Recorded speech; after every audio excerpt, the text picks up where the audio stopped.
Vítek za Šulína bych ho vytahala, se Štěpánem bych si radši začala. Mužné tělo má jen vít, ale v hlavě hovno.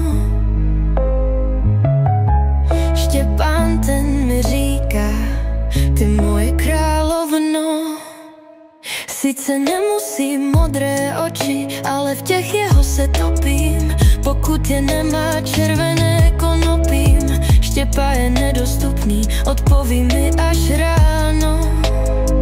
Když spatřím, že ve zprávě jeho je srdce napsáno. Všechen strach a nerv odpustím mu hned. Potom venku předá mi jeho krásný pohled.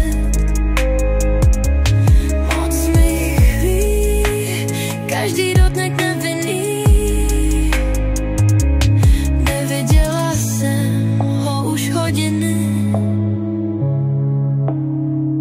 Obejmutí jeho je nabité silnou láskou.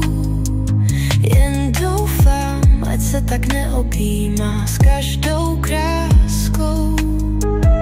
Z myšlenky, že to dělá holkám všem, zní nepochopitelně zlomená jsem. Snad nejsem jen další v řadě pro Štěpána, co s ním tráví v posteli chvilku krátce. Chci s ním být navždy, chci ho jen pro sebe, ale vím, že to není možné. To se nestane, ne. Všechen strach a nerv odpustím mu hned. Potom venku předá mi jeho krásný pohled. Moc mi chybí každý dotek nevinný. Neviděla jsem ho už hodiny.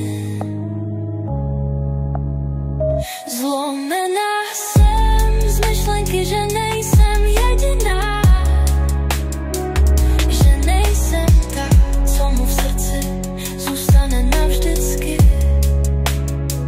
Zlomená jsem a nevím, co s tím mám dělat. Jen doufám, že tohle trápení brzy přestane bolet.